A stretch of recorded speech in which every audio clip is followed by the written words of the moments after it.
Welcome to our channel. Today we how to authorize with HubSpot OAuth access tokens, complete guide step by step clearly. To get started with authorizing HubSpot using OAuth access tokens, first, navigate to the HubSpot developer account. Sign in to your HubSpot developer account, or create a new account if you do not have one. Once logged in, click on the Apps section in the top navigation bar. Select Create App to initiate the app creation process. Fill out the required fields, including the app name and description.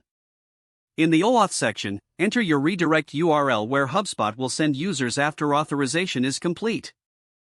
Ensure that your redirect URL is correctly configured in your application for seamless integration. Next, scroll down to the Scopes section to select the necessary permissions your app will require. Choose the appropriate scopes based on your application's functionality. After configuring the scopes, click Save to preserve your changes.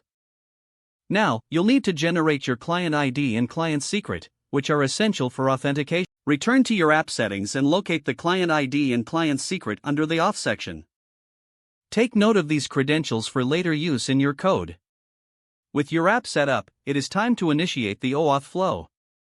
Direct your users to the authorization URL using the following format: https:// include your client ID, redirect URI, and the required scopes in the authorization URL. Once users grant permissions, they'll be redirected to your specified redirect URL along with an authorization code. Capture the authorization code sent through the URL in your redirect endpoint. Next, exchange this authorization code for an access token. Make a post request to https://api.hubapi.com/oauth/v1/token, including your client ID. Once the request is successful, you will receive an access token in the response. Store this access token securely for future API calls.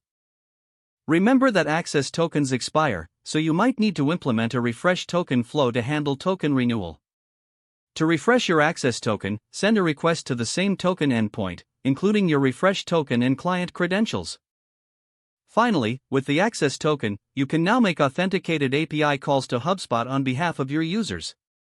Always monitor the usage and permissions to ensure your app remains compliant with HubSpot policies. If the page does not load, refresh the browser or try again in a private or incognito window. Make sure you are using the correct email address, then retype it carefully to avoid small typos. Don't forget to like this video and subscribe to our channel for more step-by-step tech guides.